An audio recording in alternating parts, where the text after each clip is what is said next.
Disbelief in Chardon, that city, living through the shootings at the high school and the months of pain that followed. Our Michael Baldwin continues our breaking news coverage tonight from the square in Chardon. Yeah, Chris, this is just the worst possible news for this community, as they obviously don't want to forget what happened on February 27, 2012, but a community that has been trying to move on. It's been 2.5 years since this whole thing happened. Of course, we're talking about TJ Lane, who fired off 10 shots inside of a school cafeteria.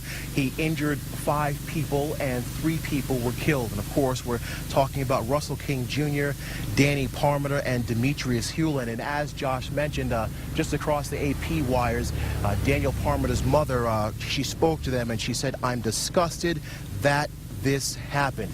TJ Lane is a person that when, he showed no remorse when he was inside the courtroom.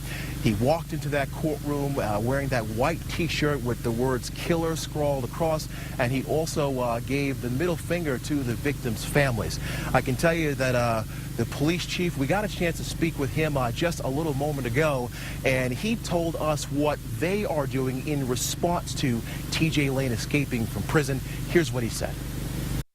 Right now we're in the process of trying to coordinate getting officers in, making sure that these families are receiving the attention that they should receive in terms of extra attention, make sure that we're coordinating our efforts with state, local, and federal officials. We're coordinating also with the folks down in Allen County who are doing everything they can do to capture these folks and make sure that our community can rest safe tonight, knowing that we're doing everything we can do to make sure that this comes to a resolution.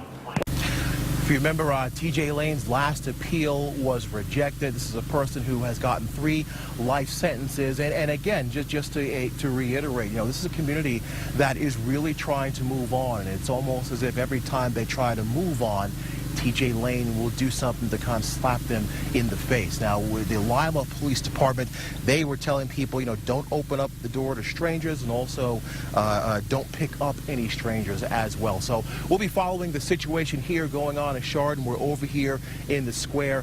We went over, we were listening to our Twitter page and our Facebook page, and there was all kinds of reaction. Most of the people that I was reading their comments, most of the people were just in shock, and they just couldn't believe it. You got a lot of things like, what are you kidding me? So again, this is a community that wants to move on, but it's having a hard time doing it because of actions like this. And now you have these 3 families and the extended family here in this community. They're going to be on pins and needles right now as this person, TJ Lane, is out there, and until he is captured, this is just going to continue. We're live in Chardon. I'm Michael Baldwin, News Channel 5.